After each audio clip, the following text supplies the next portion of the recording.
Hello and welcome to the Women's Workshop. I'm Ella, the founder of the Women's Workshop, and this is my partner and co-host, Immi. Hi, I'm Immi.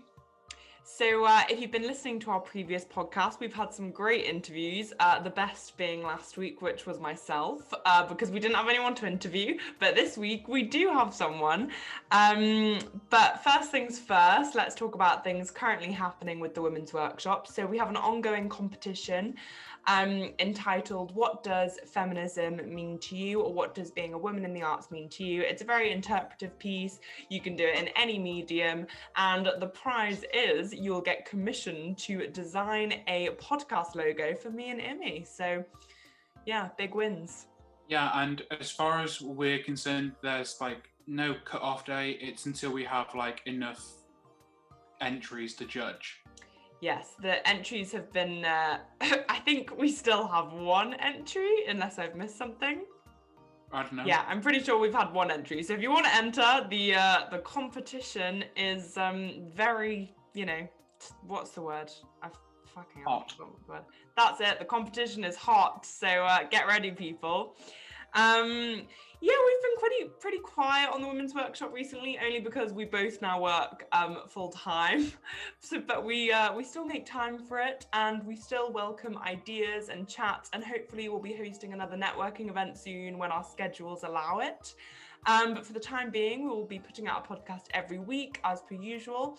And tonight we will be interviewing the lovely Rhiann, also known as Hearons Art on Instagram.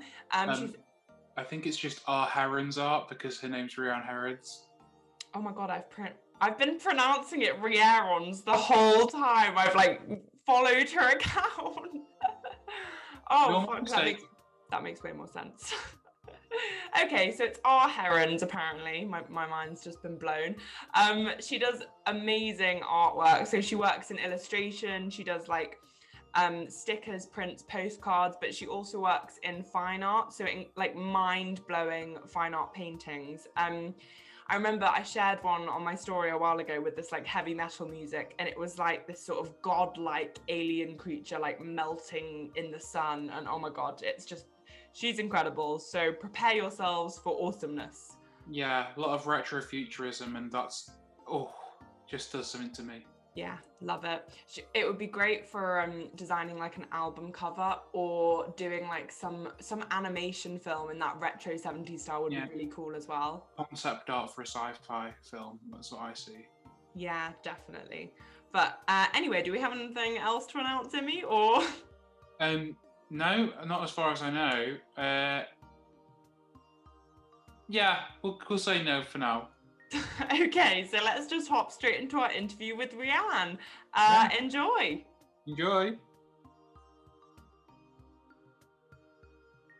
Hi Rhiann, welcome to the Women's Workshop podcast. How are you today? I'm good. Hello, how are you guys? Oh, perfect. Nice. Yeah, just tired out from work, but apart from that, very excited to be here with you. Firstly, how have you been doing during lockdown and the pandemic and the apocalypse? So much screaming. I don't know, it's been alright. It's been challenging. I've literally graduated last year, so I went into this world of mania to, it wasn't the best year to decide to something degree. So yeah, it was very very intimidating. So yeah. Yeah, no, it's just been a fucking crazy year. I feel like in some ways it's gone quite fast, but in other ways it feels like years ago that this all happened. Oh my god, time does not exist anymore. I know. I don't even know what day it is, it's mad. Oh, lame. My job that week starts on a Sunday, so I'm on Sunday thinking, it's Monday. Oh no, I couldn't do weekends. Monday to Friday, I need my weekends to chill out, but I am all for a 3-day weekend. I just don't feel like 2 days of the week is enough time to recuperate from the stresses of life. Oh, definitely not. I only work part-time at my day job, so I'm glad to have the time off to, just relax and do other work, but mostly just watch Netflix. Yeah, same. Like an inspiration. I've been so unproductive. Like Immi was talking about how she wrote like a whole EP during lockdown, and I'm just here like I just binged all the series on Netflix. Yeah. I'm currently on season 5 of Grey's Anatomy, so it's Yeah, no, Grey's Anatomy, I got obsessed with. I watched the first 5 seasons. I loved it. And then I don't really know what happened. I don't know if someone died or got bored, but I stopped watching it. And then like 3 years later, I was like, oh, I did really like Grey's Anatomy. So I watched it all the way through again. And then I got to season 5 again and got a bit bored. But like, I don't feel like anything happens. I feel like I got a bit pissed off that people kept dying. Oh, no spoilers. I only just started season 5, man. Oh no, no spoilers, but yeah, there's some sad shit that goes on, and I couldn't handle it after a while. See, everything I know about Grey's Anatomy, I know because of Scrubs. Oh my god, I love Scrubs. What? Scrubs is how do fantastic. you know about Grey's Anatomy because of Scrubs? Scrubs does lots of stuff where it like says, "Oh, that happened in Grey's Anatomy," like, and then turns to the camera and winks. Oh shit, really? I didn't know that. Yeah. I thought Scrubs came out before Grey's Anatomy though. We were around the same time. Oh, I actually love Scrubs. It's nothing like Grey's Anatomy though, really, is it? Because I feel like it's more of a comedy with like specks of drama occasionally. Apparently Scrubs is the most medically accurate. Yeah, it's very tongue-in-cheek and it kind of has that. Anyway, moving back to the art questions. Yeah, so tell us a bit about you and your art history. Oh god, no pressure. So as I mentioned, I've just graduated. I say just because I'm always going to say just until I actually do get the ceremony, which has been constantly cancelled. So anyway, I've just graduated as of June 2020, so almost an entire year of being an official adult. And having graduated last year, I decided to start my own business and kind of go into the world of being an illustrator and try and learn more from the real world than I ever learned in my degree. So yeah, I started my Etsy business around about June last year. So we're coming up to the anniversary soon. That's very exciting. And then in the meantime, I do commission work and I do big murals. I just, I like to have my hands in many pies. So yeah. What have you enjoyed it starting your own business? Has it been stressful at times? It has been, oh my goodness, I have learned so much just in regards of like time management and kind of putting unrealistic expectations on myself.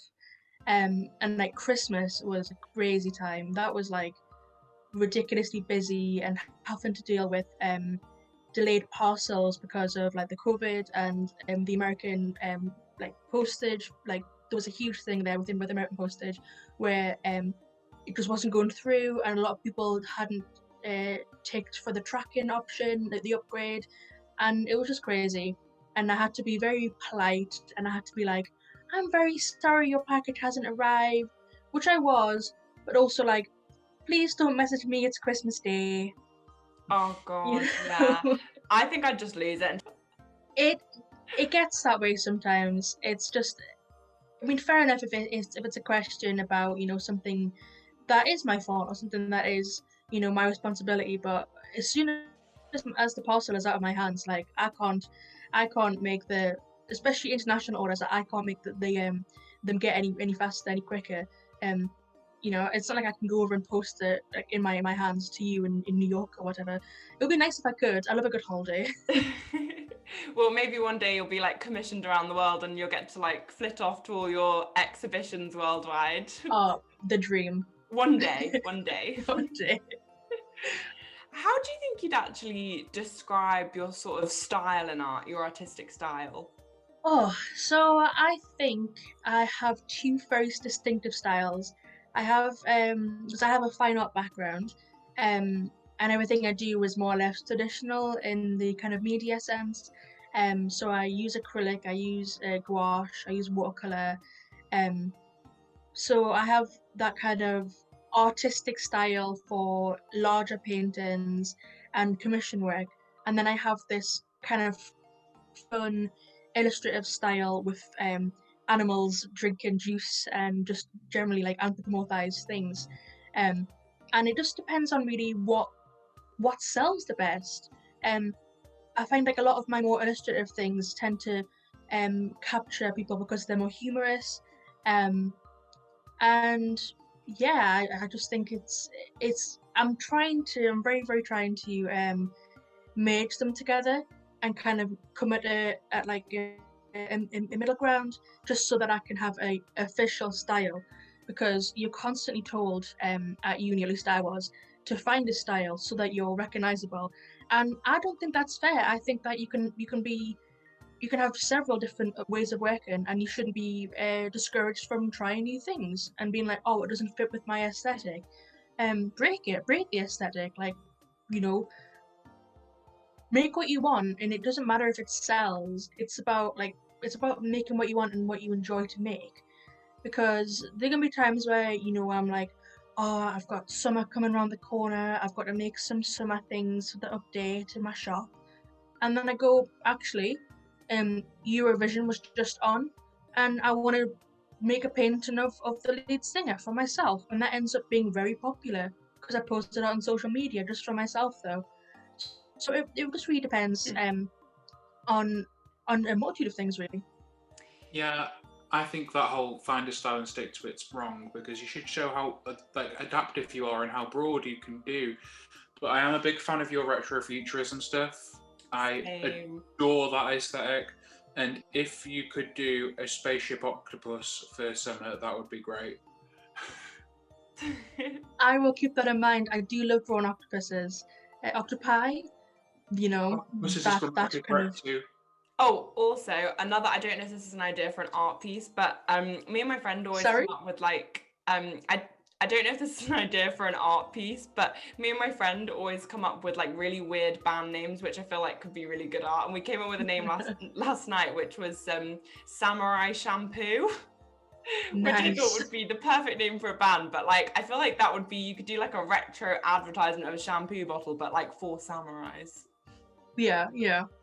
But I think it's so important to venture into different styles, because I mean it's the same with music. People always like complain when people like always do the same thing, but then they also complain when they do something completely different. They're like, yeah, but they're totally betraying like their niche and their style. It's like, well, no, they're just experimenting. This happened with the Arctic Monkeys when they released I've forgotten what it's called. It's gonna fuck, I can't remember what it's called. What about the Hotel on the Moon? 4 stars out of 5. Is that the name of the album? Yes. Yeah, I know. Well, so many people complained as well that it was like too derivative of Bowie, but he was an inspiration, but it didn't sound like Bowie. I don't think, anyway. Well, they were just butthurt that it wasn't AM again. Yeah. But are there any other styles you think you might want to venture into?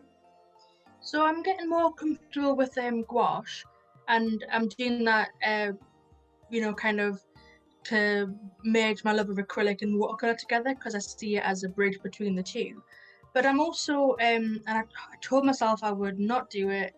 I told myself that I would, you know, stick by being a traditional artist, you know, and not get off my high horse and be like, yeah, you know what, yeah, I'm a traditional artist, blah blah blah, like not. And now, because I went through the entirety of my degree being told to do digital art and me being so pissed off about it. Yeah. So, what are the main themes in your work, or the themes in general? So I wouldn't say that I had any themes in particular. I'd probably say I really enjoy painting animals, and especially animals like possums and raccoons are kind of like animals that are perceived as like trash and like not very like appealing. I did a whole piece on pigeons from one of my degree pieces, and I just think it's nice to kind of see that those animals can be quite funny, and I think a lot of people like, what's the word I'm thinking of? A lot of people tend have like certain negative. Perception. feel attached to those kind of animals, and it's actually like that. Yes, that kind of like idea of like, haha, I'm trash, you know. And I think especially our generation tends to do that a lot. And I think there's a quite a interesting way of how that's developed. Yeah, I'm just talking bullshit, so I have no idea. No. Have you heard of have you been on Tumblr in recent years? Oh my goodness, no. I think last time I was on Tumblr, I was like 2016. So Tumblr had this thing where they were glorifying rabies, and like one guy pretended he got bitten by a raccoon, and it was all sorts of weird stuff going on.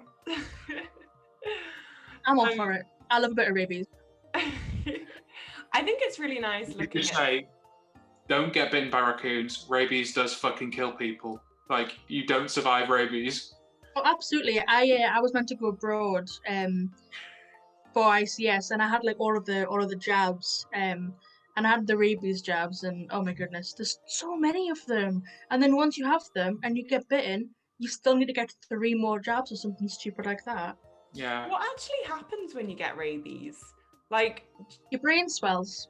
Yeah, it basically dehydrates you from the inside out. Oh, is that why you foam? Yeah, well, no, it also just makes you go loopy. Oh my god. It makes you more aggressive. I feel like I already am quite loopy, so I feel like that would have a very, very bad effect on me. It's kind of like, it's basically what the idea of like being a zombie is like, that kind of like aggressive, that's kind of like one of the initial inspirations for zombieism.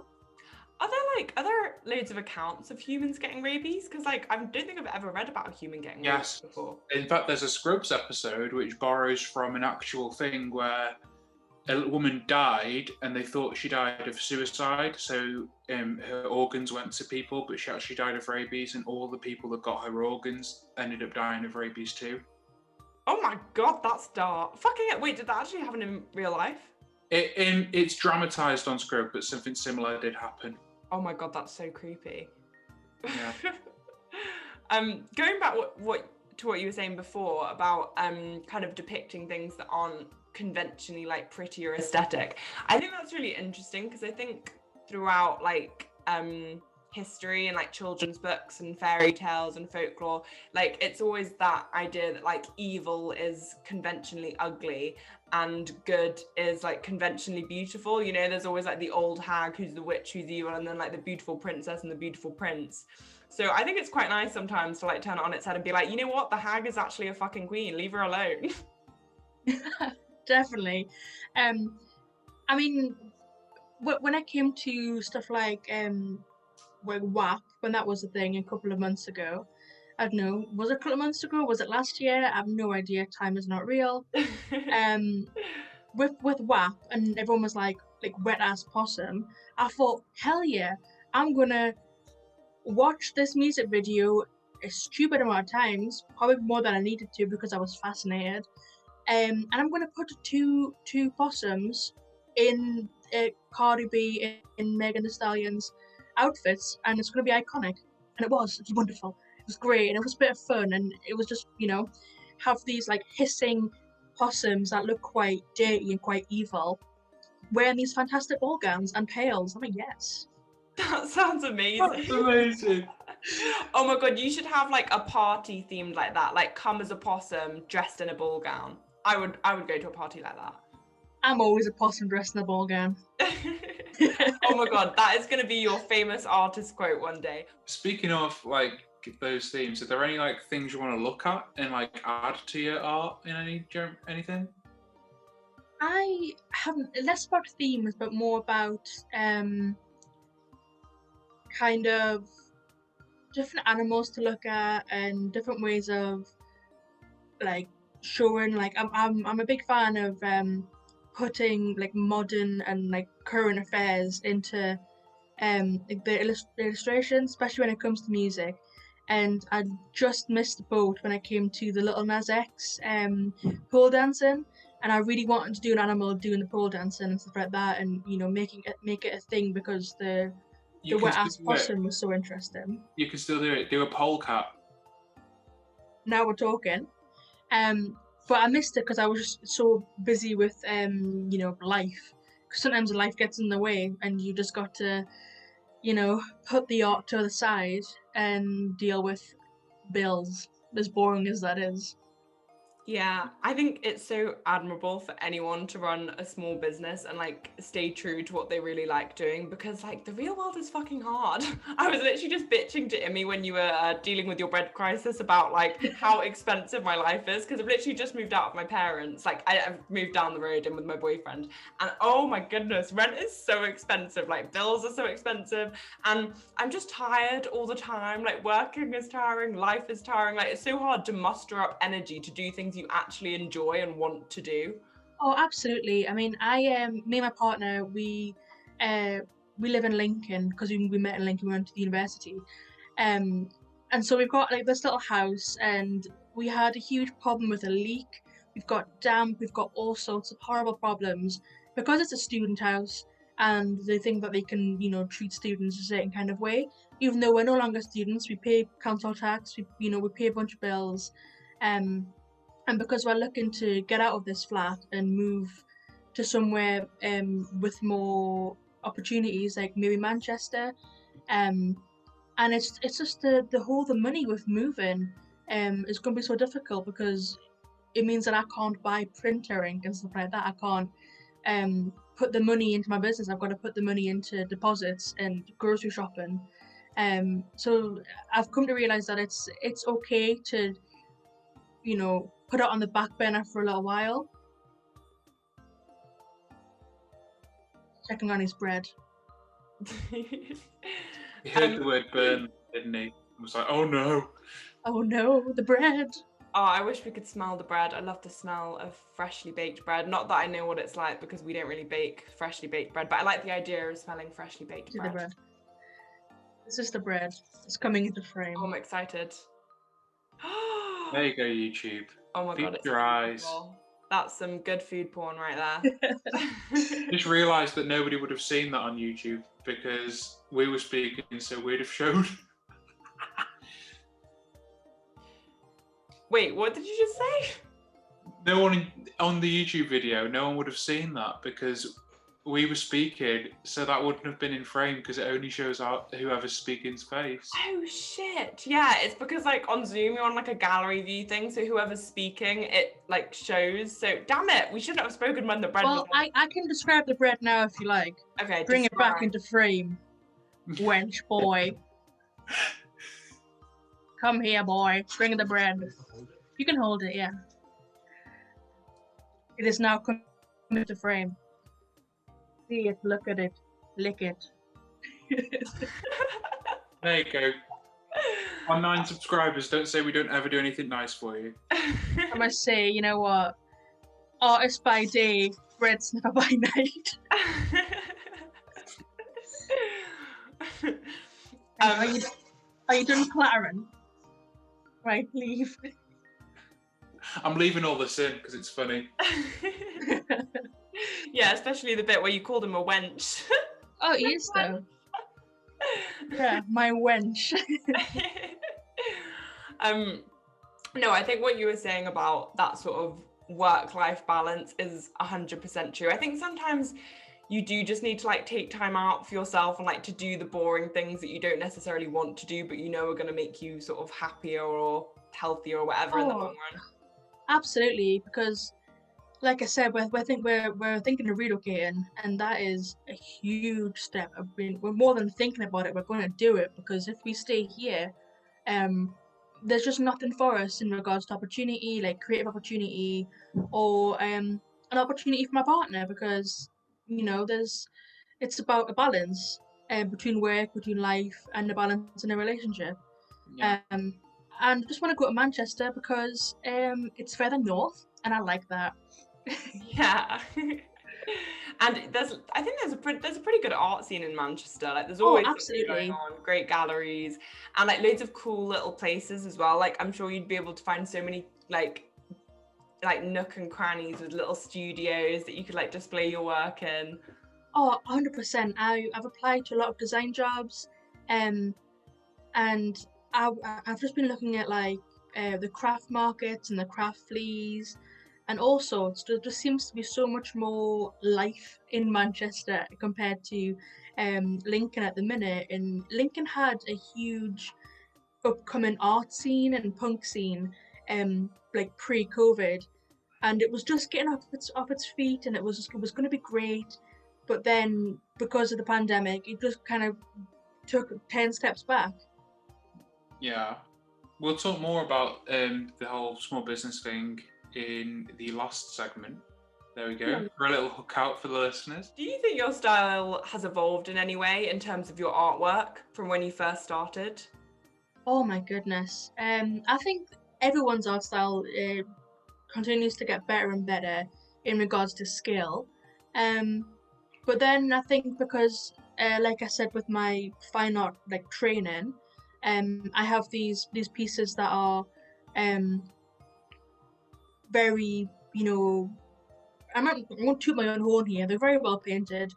But then I go and do my illustration work, which is a step backwards in regards to, what is considered good art.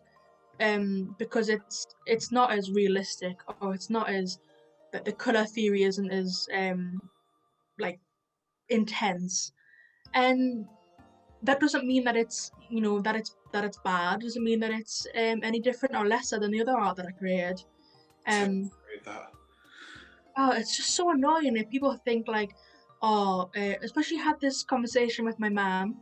Hello, mom, if you're watching this, I love you, but you do say this, that when I first started saying that I was gonna get into this illustrative style, my mom was like, oh, I just wish you'd go back to that painting style, and I can see that, because I am going to take an opportunity to paint something in my old style, just for myself, not for commercial use, just to see if my skills have maybe improved because I've taken a step back and I've looked at the basics again, and hopefully by taking a step back I can take another step forward. I think that different art mediums are very much regarded in pretentious ways, as you said. I think some are regarded as like better or like require more like skill than others, but I don't think that's the case. Like, obviously fine art is like very, very detailed and you do have to do a lot of training, but I suppose illustration has its own like challenges, and like you have to learn like a whole new software if you're doing it digitally, and there's probably a billion other things to learn, which also makes it more difficult. Do you think you find one or the other more difficult, or? Oh my goodness. So I started doing digital work just as a way to be a bit more employable, and it's so difficult. It's I'm currently using a Wacom tablet and my laptop, because I haven't got access to an iPad Pro or anything like that. And I've made some stuff. I do custom pet portraits in a style that's I can easily generate them and get them out, and kind of commercial style. But I look at some of my classmates' work, who were all digital artists. Those classmates, it was like a 30-70 split, with 30 being traditional and 70 being digital. And some of their work, I'm like, how can you do that with a screen and a pencil on a screen? Whereas I've always used like wet media and traditional stuff, and I've been able to get my hand in there and rub things and kind of get that texture. And they can achieve texture through digital brushes, and I'm like, how? And I think it's not about us or them. It's not about who's better and who's worse, because at the end of the day, if you're skilled, that's what matters. And even if you're not skilled, if you have the capability and the passion to learn and the passion to better yourself, then go for it. And if not, as long as you enjoy what you do, then you gives a shit, Yeah. It's all witchcraft to me. Like, I'm a musician, I don't know anything. How has being a woman in the arts industry, do you think, affected you in any way? Have you ever experienced any sort of prejudice or discrimination or anything like that, or has it been quite a positive experience for you? I would have to say that depending on what I'm doing, has completely different responses. So, for example, alongside the illustration and the kind of smaller work that I do, I also do murals. So I'll rock up to a place that wants a mural done. And I mean, I'm 5'2", like I'm tiny, and I've got these big ladders, and I'm going around and I'm swashing these big ladders around, and you've got like the handyman comes down, and he's like, "You need a hand? Are you gonna be okay, darling?" And I'm just like, "Dude, I put together scaffolding. I'm good. I've done this before. But yes, I would like a hand because I'm gonna fall over." But and, I rock up in I've got this like pink boiler suit, and it's it's got my little name badge on, and it's my little uniform for doing murals. Oh my god, And that's so cool. someone was like, "Well, what do you do?" And I'm like, "I'm a painter decorator." Fuck off. Ah. But in regards to other things, it's been so supportive and so wonderful. And it's nice to see that girls supporting girls as it should, or women supporting women as it should always be.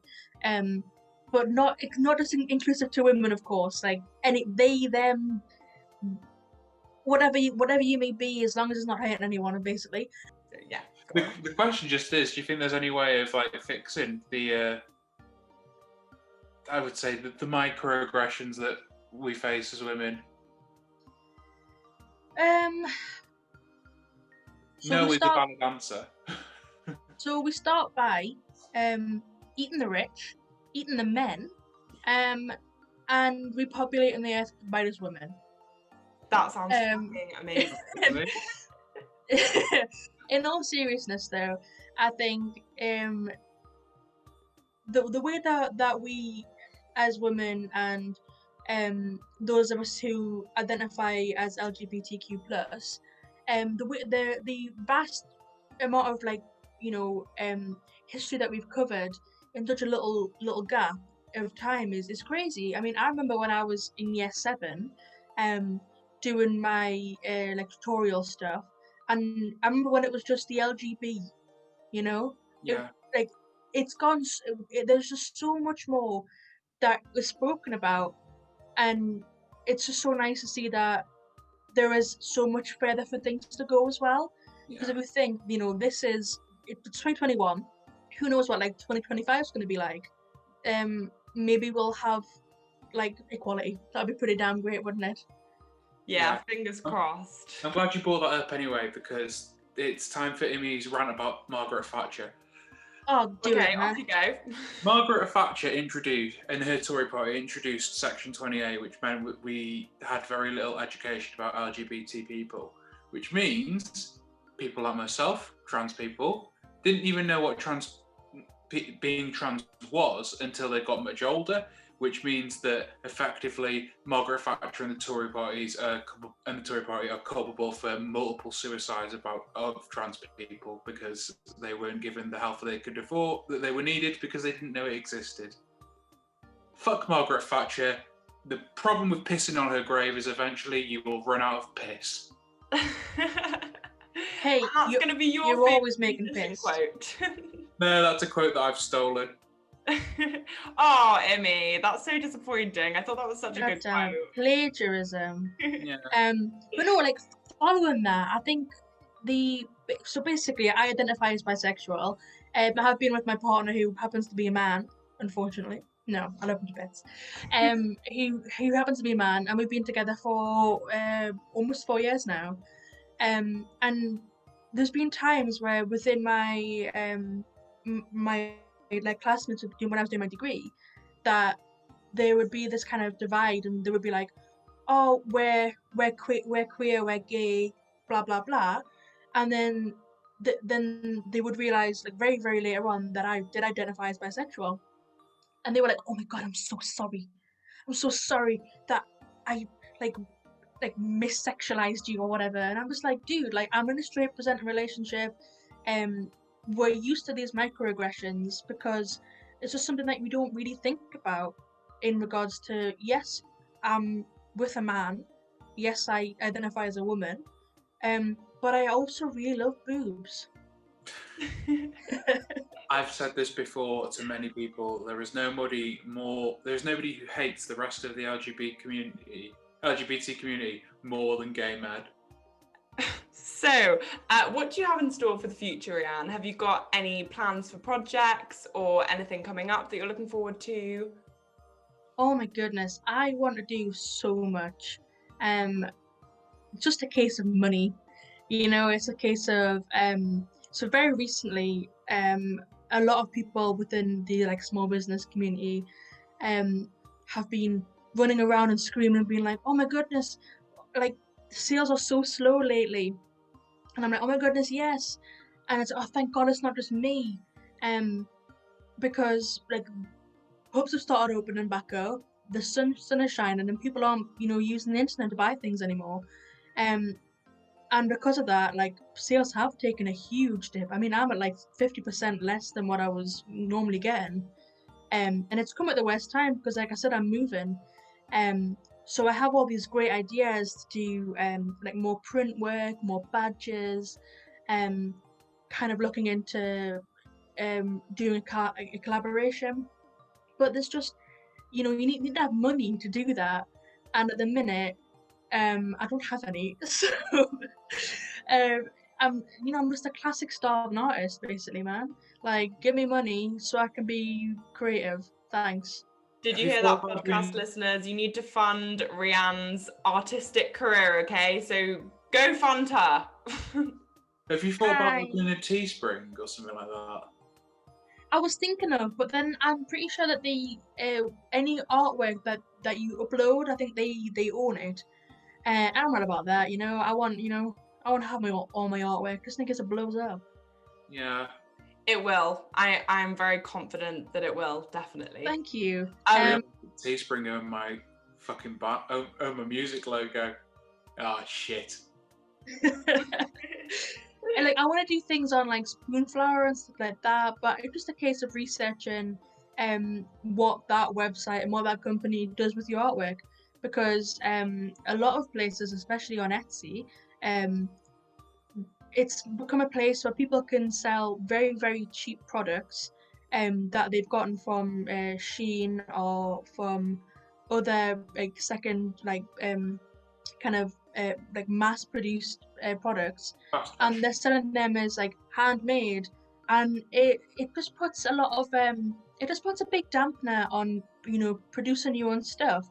I mean, I literally work from my living room with my little Cricut machine, and it's kind of discouraging to see people on TikTok, for example, who are like, here's a way to make money fast by doing this and exploiting this, and I'm like, where is the place for creatives who want to have full control of the creative process and create a product that is completely handmade and completely created, for lack of a better word, with love, we make it with love. Yeah. And having those things pop up that people buy in to then say that they're handmade, and a lot of those things are stolen designs. And I mean, nothing has happened yet with my designs, but it's happened to so many people that their work is out there being sold at a lesser quality and more of a markup, and they have no rights to it because it's just an image that someone's found online. And it's a big shame. It's a huge shame, and I think that there should be stronger regulations of that kind of stuff on Etsy. I'd love to start my own website and be completely from scratch, but I'm so dependent on that traffic that Etsy brings. Yeah. So in the future, maybe once I get more of a following, I'm really trying to go for that 1K on Instagram. I've been trying so hard for so long, and I'm 80 followers away. But once I kind of get up my numbers and a bit more popularity, maybe I could make that leap into being completely self-sufficient. But for the meantime, for anyone that's wanting to start out on Etsy, I would say go for it. It's good for the beginning, but I'm starting to want to branch away from that. Yeah. Yeah, I've got two things to say about what you were just saying, by the way. So the first thing that I'm going to say about is I've recently started working at a major retail place. We will remain nameless because I like my job. And we have written into our contract that we can't buy items and sell them on. If we get caught doing that, we'll get terminated. I'm sorry, what, really? Yeah, if we get caught buying items at our discount price and then selling them online for full price, we get terminated instantly and sued. God, that seems really shocking to me though, because like if you think about all the clothes you own and then like selling stuff on Depop, like say what if you bought something from there, right, and then you had it for like 2 years, presuming you're still working there in 2 years, which I'm sure you won't be, like, and then you sell it on Depop, what happens then? Are they still going to terminate you? I don't know. That seems ridiculous. That seems like a really bizarre rule. I mean, I'm all for like protecting like designs and content creators and everything, but you know what? Big corporate chains can fuck off. Absolutely. I mean, I'm trying a lot to be more sustainable with my fashion choices. This is from Vinted, by the way. Ooh la la. Oh. And yeah, just trying to kind of steer away from big corporations, because I've started to be a small business and I've started to really be more conscious about that and be more conscious about people who are also like me, who are making things in the living room. Like a lot of my friends are fantastic crocheters. I literally couldn't even fathom to make my fingers do that. And they sell some fantastic crop tops and I'm like, yes, summertime, I'm ready. Crop top my boobs, sorted. That is, oh my god, I need a friend who can crochet. Like I took up knitting during lockdown, which I was really, really into, but I've literally half knitted about 6 scarves. I have not finished a single scarf yet, and that's all I've done. But I really want to learn how to crochet, but someone tried to show me how to do it, and genuinely it baffles me. It's like one hook, you have one, and then you just, I literally I don't understand how people do it. It's like magic. It's like spinning gold. It actually is, like, it's crazy. And then you've got people who I've got friends who do the reusable face cloths, which are fantastic. I use those. But I want to get like a cardigan or something. One of my wonderful friends does make cardigans, and it's that kind of quality, that homemade quality, that is wonderful. And yeah, it costs a bit extra because it's literally somebody sat crocheting things. And it's not a machine, you know. It's such a shame that mass-produced things have just really taken down the value of a lot of products, and that's a huge shame. Yeah.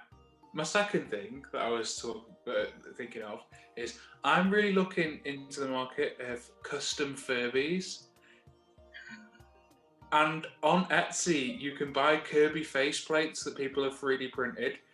And you can make like custom Furbies, because I want to make a wide Furby. Wide Furby. What do you mean? Aren't they already kind of wide? No. I want to make a Furby which is basically this pillow, but with a Furby's faceplate sewn into it and little ears on either side.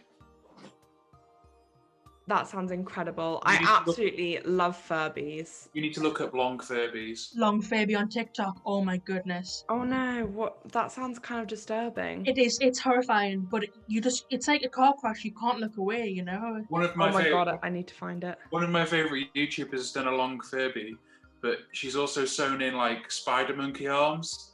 Oh my god. Oh my god, what the fuck? Oh my god, that is so disturbing. I want one because then I can have like a scarf with a personality. Oh my god, no. God. Oh my god. I don't like. I love it, but I don't think I can't stop looking away. But it's sick. Who did it? I straight up hate it. But I also love it. It's like you know the worms on the string. Worms on strings. Yes! I love worms on strings. Yeah, like the little wiggly ones. No, somebody on Etsy makes ones which are like 6 foot long. What? How do you know all these things? And why have you not told me these things before? I wanted to know about the long Furby and the giant worm. Yeah. You need to get yourself on the weird side of TikTok. That's how you learn these things. You just need to watch Strange Aeons on YouTube. She will talk you through the cursed things of Tumblr. I just think it's really funny when stuff like that like comes out or becomes popular. It's like, who thought of that in the first place? Like, who sat down one day and thought, you know what the world needs? A long Furby. Like, that's what's missing in society right now. It's basically like the modern day Plato, in my opinion. You know, all these great philosophers, they're just now people who make long Furbies. We need them. That's the future of society, is a long Furby. And this is the shit that has sustained us in the pandemic. Oh, I tell you something else, right? Something else weird. It's more creepy than sort of fun Furby facts. But have you ever looked up a picture of a dehydrated stingray? No. They look like little mermaids. Oh my goodness, no. Little aliens. Yeah, Immi, look it up right now. Dehydrated stingray, genuinely haunting. It's like a little alien. I mean, I don't know. It's very sad as well because I don't know why anyone would do that. But it's a lot of people weird. did it for like cryptozoology and that kind of. We've just caught the Fiji mermaid. Look at or an alien. So yeah. Oh, that's fucking awesome. Right? Awesome, but also like I can't actually believe that exists in like real life. Speaking of cursed things, has anybody seen the insane Facebook parent who put her children's teeth into a teddy bear? Yes. Vaguely. I feel like that happened a long time ago. Is that a recent thing? I don't know, but I've seen it on Reddit a couple of times, and it never fails to haunt me. There's one where she made the teeth into like jewelry as well. Yeah. Like, who thinks to do that? Research teddy bear with human teeth. Okay, teddy bear with human teeth. Oh my god, I'm finding out so many. Oh yeah, no, I have seen it. Yeah, the blue one. Fucking horrible. Yeah, it is. Hang on. Here's because I had to see it, so YouTube has to see it too. There you go. Yeah, and then loads of people have started doing it now. Look, it's become a trend. It's a trend we don't need. Stop it. Long Furbies, okay. Human teeth, no. Long Furbies with human teeth, do not make it happen. Oh my Stop. God. If you have an idea and you're looking at this video and you're like, oh yes, combine those two, nightmare fuel.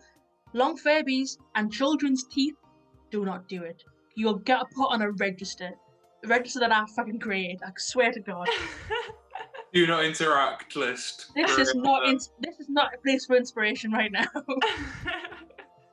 Oh my god, no, I love nightmare fuel. Anything really, really creepy. Like there's this shop in Chester where I live, and it's a doll shop. But what's really weird, right, is it's never open. Like it's been open for like probably like 15 years, and I've never seen it open. It's got bars over the window, but it is technically open, and there's just all these China dolls, like of all different sizes, just staring out the window. And if you look into the shop, it's just like a tunnel of dolls, but it's never open. We've like, got the bars that stop the dolls. We've got two of them in Leeds, except one of them is all stuffed animals, and it's even creepier. Where's that? Is that in one of the arcades? It's in one of the arcades, yeah. I think I've been there. Is it pink? Yes. Yes, I've been there. But yeah, no, that was. I don't know how the fuck we got onto. I think it's very interesting how we've linked from like Furbies to dehydrated stingrays. I can't remember how we originally got onto the Furby, but I have enjoyed the tangent. Yeah. Anyway, I believe it is time to move on to our Hall of Fame section. Yeah, it is. So we'll have a little break and then we'll jump straight in. So, it's now time for the Hall of Fame section where our illustrious guest inducts one person that inspires them or just a person that they really like into the Women's Workshop Hall of Fame. So, Rhiann, who is it? Oh my god, I'm an honoured guest. Wow. I actually have a couple. So I just want to do a big shout out to my friend Amy. She's been with me the entire journey. Her username on Instagram is Amy Mariah Designs. And she's the person that sends all this like small business memes to, you know, and like she really supports me and she's so wonderful and her work is fantastic and she works very hard. And we always go for cocktails together and I can't wait until the world is a bit more normal and then we can go for cocktails again. Yeah, she's just so lovely. Oh, I'm looking her up right now so we can start following her. Oh, we already follow her, it's fine. Yeah. And then some more artists that really inspire me, but I don't know personally, are Jessica Jane. She's a lovely gouache artist. I found her through TikTok. I own a couple of her original pieces. I will give you the link to her Instagram name in the chat because it's quite complicated. I don't know how to pronounce it. Right, I'll flash it up on screen now. Ta-da! Eden Clifton, who I think is brilliant. I love her print and pattern design. And yeah, Eden, big fan of you. And then my love for print design and risograph kind of stemmed from Jacqueline Colley, who is just brilliant, and you should definitely check all these people out. So yeah. We will. And also me, check me out as well, give me followers, please. You including yourself? We're going to get you to that 1,000. Yeah, fuck yeah, I'm including myself. Yeah, put me in the Hall of Fame. Oh my god, do you know what? You should actually do that. Back yourself. We should put you in the Hall of Fame. Are we allowed to do that? We designed it, we can do that. We don't really have any rules for it. It's anybody you want to put in there. So yeah, do it. Put me in there. Okay, let's do it. Oh my god, I'm so excited. So what do you think it is about their artwork that inspired you the most? Oh my goodness. I think they're three very different artists, and that kind of encompasses my entirely random and different ways of working. And I find inspiration from both of them, both of them, three of them, all of them. Boom. And in regards to my friend Amy, again, an inspiration because we just work so damn hard, and it would be really nice for her especially to get the recognition. And I hope she cries when she sees this. Do it. Bye. That sounded threatening. Oh yeah, I'm a big do it. Cry, otherwise I'm not going to buy you a cocktail. You're threatening her into having confidence about herself. I love that. Oh yeah, man.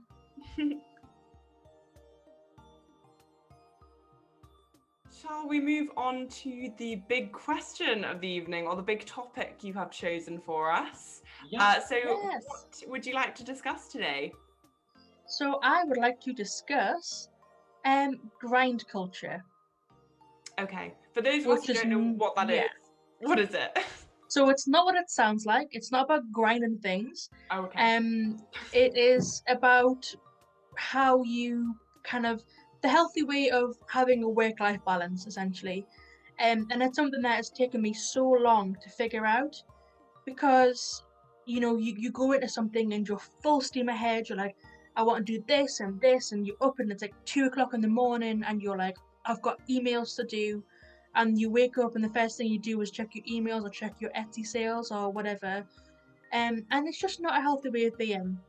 And that's why I think it is really, really important for people who are in a small business and run a small business, or any creative at all, even if it's not for monetary value, is to take a step back and to just realise that it's okay if you don't respond to that email on Christmas Day. That person can wait. It's about having that space for you to reflect and be like, yeah, I'm a human being. I need to go out. I need to have a pint with my friends. I need to have a nice long shower, a nice long bath, and just treat myself to something that is human, and it isn't a treat because it's just a way of being, healthy in your mind and your body. And your entire world shouldn't be about business and making money, and it took me a very long time to figure that out.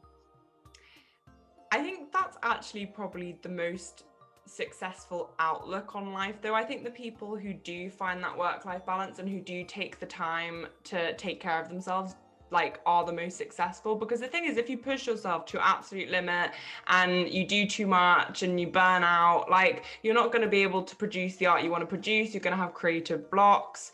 You're not going to have energy to do anything you want to do. I think having that balance is what makes you a more successful artist. This feels without a doubt. I have an 8-hour contract at my job. I do 37 hours a week because I keep taking overtime. On top of that, I'm trying to release a new EP. On top of that, I'm dating. This feels like you're an intervention in me without even knowing it. Yeah, you need to take a break. I mean, Immi literally messaged me at like 7:10, being like, "I'm in an Uber now. I'll be there in 10 minutes." Like, she literally came straight from work to the podcast. She probably hasn't even had anything to eat yet. Have you had anything to eat? Not since my break at dinner. Oh my god. Okay, you need to take some time for yourself, Immi. It's so easy to do though, and it's so easy to forget to eat and to forget to sustain yourself, emotionally, physically, and just think that, oh, I've got so many things on my plate and therefore I must eat them all. You can put things to the side. You can take an hour out.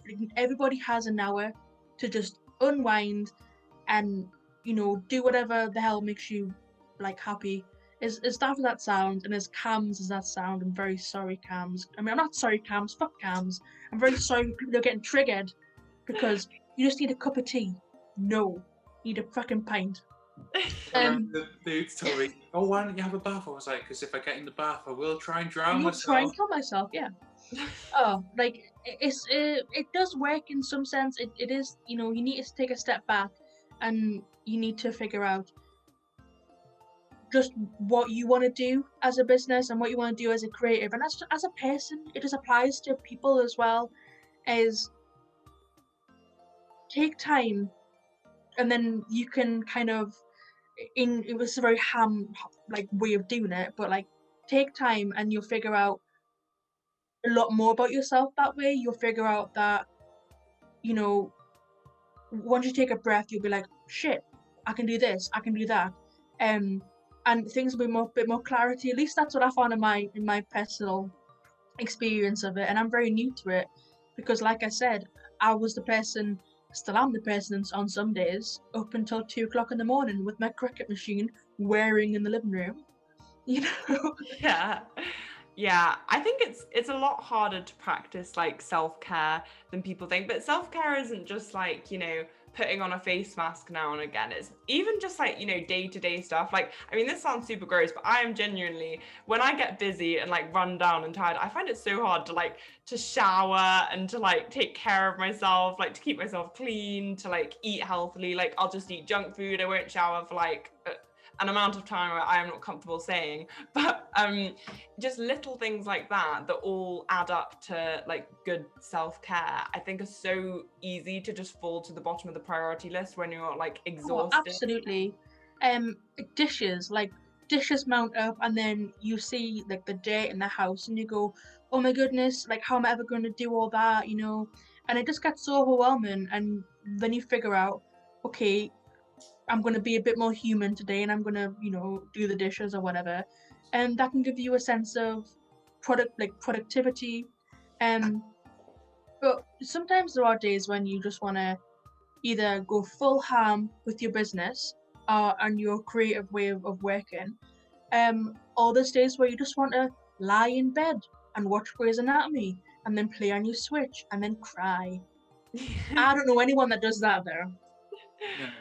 One of the best pieces of advice that was ever given to me was by Noel Fielding's brother, and he said, if you ever have if you ever feel stressed and if you ever just everything's too much, just masturbate and you'll feel better.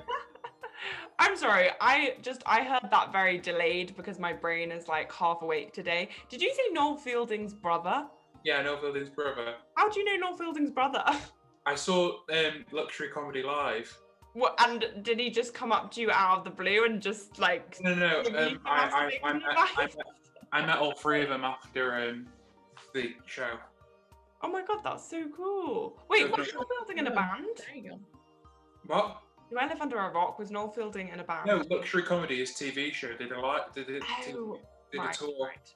Okay, I do live under a rock when it comes to... I met them all afterwards and gave Noel Fielding a bag filled with only orange Skittles. I didn't know orange Skittles existed. Orange Skittles are a thing? I thought they were all red, green and yellow. No. What was the Smartie that was recently introduced? You know there was a Smartie, and it's like a new colour that was never there before. It's like a purple Smartie, I think. Was it the blue one? Because they figured out that like this was a god. Yeah, they took the blue one away, and then they added it back semi-recently. Yeah. Wait, why did they take it away? Because the blue covering had some sort of horrible E number that made kids. E numbers, yeah. Oh, like the addiction stuff, yeah. Is it like addiction stuff? Is it the stuff that's in like a lot of takeaways that makes you like it's like got that stuff in it which makes you like not be able to keep eating it? MSG, is it MSG? Oh yeah, no, I was getting the letters wrong. No, I'm pretty sure it's just that like particular blue, like like blue pop, like it's it's if the color and the flavor is blue, the blue flavor, it's not going to be good for you. And obviously people were like, oh, blue Skittles, what fruit is blue? Blueberries. I don't know. Blueberries aren't to be fair. Are blueberries blue? I feel like I've always seen blueberries as. Oh no, I guess they are blue. They're quite purple, I guess. Because here's a fun fact for everybody: blue drinks aren't vegan, not vegetarian either. It's a good thing you tell me this now, because not that I drink blue stuff, just that I'm vegetarian now, and I just remembered that a lot of red things have that beetle juice in it. I'm not going to say it 3 times. They get the blue colour through hormones, which is found inside a cow's not bladder, liver. What? Who went there in the first place to discover that? How do you discover these things? When there's always like a really weird specific ingredient and like a sweet or something, I'm like, someone find that out. Why did you wake up one day and think, oh yeah, stick a cow's liver in there, see what happens? Any blue liquid tends to have a bit of like some chemical that's found inside cows. I don't know why this conversation is making me like really crave a Powerade. I think because it's blue and I haven't had a blue drink in a long time, but I'm really craving a Powerade. I don't even like sports drinks. I think it's because I like it that it makes my tongue go blue. There's perverts in all kinds of walks of life. The food industry, big pervs. They're like, yes, get me a cow's liver. Who decided to milk a cow? What kinky bastard thought of pulling on a cow's titty? I've never milked a cow before, but like I remember going to this farm once and they had like a practice cow milker, it's like a cardboard cow and they had like I don't know what it was, like a bag or something that they'd made into udders. And like it was the weirdest feeling, like, oh, I don't know. I'd feel really bad milking a cow as well. Do you know Maybe they were trying to like not milk it and they went for the nearest dangly bit. Yeah, they were trying to milk it, but they weren't looking for milk. No. I just like, I mean, is it good for cows to be milked though? Isn't it like, do they have to get the milk out? Or like, if you don't milk a cow, does anything bad happen to it? Or is it quite content with the? I'm a vegan, so I'm gonna say it's the cow's milk. Let the cows have it. No, but I don't mean in terms of like milking the cow to consume the milk necessarily. I mean, you just need to like relieve the titty. Milk a cow to keep it well. Oh no, I'm not a farmer. Because I thought because it's the same with like, women, when you have a baby and you breastfeed, if you, and this sounds really weird, but like if a child cries when you're breastfeeding, you like automatically lactate and stuff like that. But if you don't like milk it out, then it makes your boobs go like really veiny and swell up and everything. So sorry for that gross fact. I was just wondering if that also happened to cows. I wonder if it's like, how the way that we bred sheep, and it means that sheep need to be sheared because they produce more wool than they do naturally. Mm-hmm. Maybe it's something along the lines of that. Maybe because we have conditioned and bred cows to, be milked constantly. Maybe without that would be something else. But I have no idea because I haven't really looked into it because it makes me really sad. And I would like to go vegan eventually. I just need to find a milk substitute that I'm really keen on because I've tried it, but it's better than normal milk at least. I feel like if I just drink it and I drink it and drink it, maybe I'll start to like it because like looking at the like forced impregnation of a lot of animals to get the milk is very upsetting. I know that's a very ignorant way of looking at like, oh, isn't that sad? And there's more things to be done about that. But for the meantime, yes, I'm going to try and have my oat milk. Me and Ella's boyfriend actually had a conversation about what the best milk is. we settled on it's either O or P. Pea milk? Yeah, pea extract. They make you can get milk from pea extract, and it's fucking well nice. Oh Is no, it I don't know green? how I feel about that. No, it's white. Oh, what would it be green? Green milk. Oh no, I'm not. Milk. I do like the big fat cow's milk. Like, I have tried some of the other milks, but yeah, they just don't 100% do it for me. They just taste a bit sour or like, yeah, don't know. Yeah, no, I'm the completely same. I love milk. I love cheese. But I'm trying to, because I was pescatarian for a while basically, and then I watched like David Attenborough where all of the walruses were jumping off the cliffs, because the ocean and all the kind of stuff that happens there, very dumb way of voicing that. And I was like, no, I'm not going to eat fish anymore. And then I looked at the cows and I'm like, no, I don't really want to do that, but I just haven't found a substitute that's for me just yet. I mean, like, I wish I was as good as you two. I'm like a full blown carnivore, which I do. I mean, Nothing I don't wrong. know. I mean, this sounds quite bad, but I don't really totally oppose eating animals. I completely oppose the way that they're treated, and I hate the way it's been commercialized and like factory farms and the horrible, awful things that go on. But I don't necessarily disagree with killing animals. But I do love animals. I just think that like animals in the wild kill each other. And so, I don't know, I guess I sort of think it's part of the food chain, but not in the way that we treat them. I think we should treat animals a lot better, but I don't necessarily think we shouldn't kill them and eat them. I think you have a point there, because when it comes to, so obviously we have the teeth to eat meat, and we're not supposed to just eat veggies and, all that kind of stuff. So yeah, it is natural for us to eat some kind of meat. And you can see that, from like people running around with sticks trying to get woolly mammoths or whatever the hell they were doing. And I think it is very true that the commercial way of doing it is just so unethical and so unsustainable. But I'm not here to lecture anyone because I don't know what the fuck I'm talking about. Well, What the fuck have we got here? I know, I was just thinking that.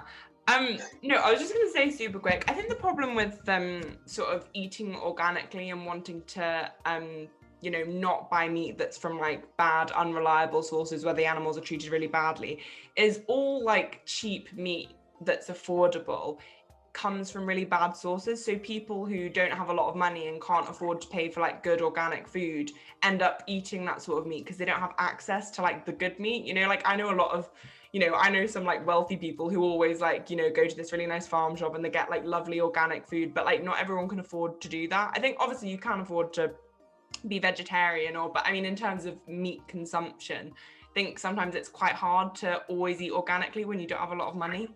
So now we're moving on to our outro. You can find us at @thewomen's_workshop on Instagram. We have a Twitter too, but we're not very good at updating it, and I think we've actually forgotten our app. So sorry, you will find us. If you're watching on YouTube, it's in the end card. Just look at the end card, please. We've got some stuff happening on Twitch next month. We've still got a competition going on. Or is there anything you want to add? Speaking of, Rhiann, you should enter our competition. We haven't had many entries so far, so it'd be great if you entered. Basically, it's what does being a woman in art mean to you, or what does feminism mean to you? It's sort of an interpretive piece. And the prize is that we will commission you to design our podcast logo. Rhiann, would you like to promote yourself? Tell us where people can find you. Lovely, I will promote myself. You can find me at @art on Instagram, Twitter, but I don't really post on Twitter, and TikTok. Yay! And what's your handle on Instagram? Is it @Herons_art?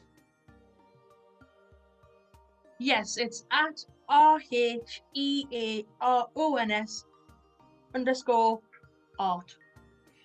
So please go follow Rhiann and help her get to that 1K.